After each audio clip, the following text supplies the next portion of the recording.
Mary was surprised that people in towns seemed so coarse.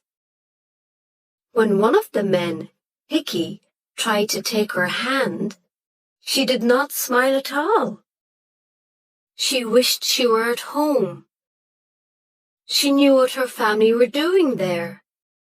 The boys learning their lessons, her mother baking bread, her father rolling cigarettes and talking to himself. In another hour, they'd say their prayers and go up to bed. The routine of their lives never changed. The fresh bread was always cool by morning.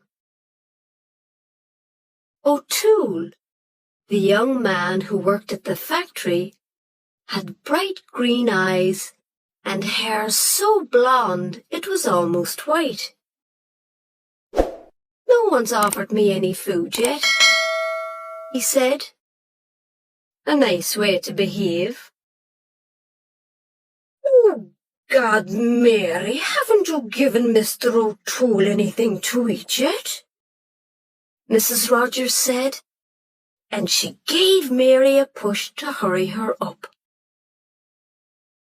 Mary gave him a large plateful, and he thanked her, saying they'd dance later. To him, she was far prettier than those good-for-nothing town girls.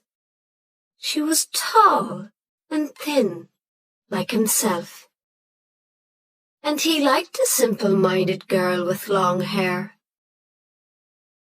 Maybe later on, he'd persuade her to go into another room, and they'd have sex.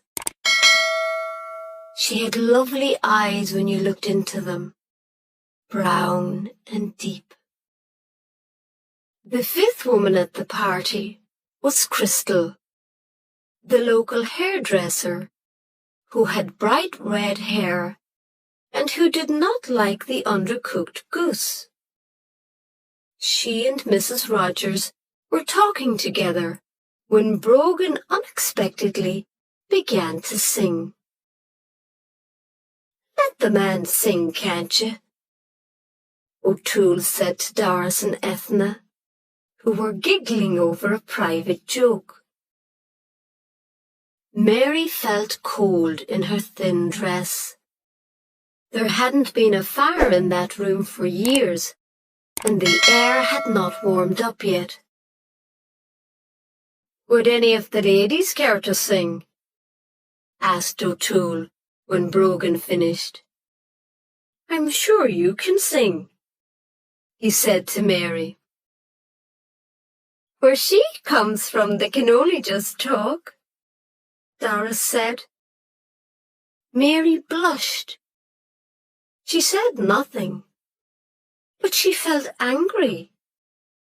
Her family ate with a knife and fork, she thought proudly, and had a cloth on the kitchen table, not a plastic one like this, and kept a tin of coffee in the cupboard in case strangers came to the door. "Christ, boys, we forgot the soup," Mrs. Rogers said suddenly, and hurried out with Doris to fetch it from the kitchen.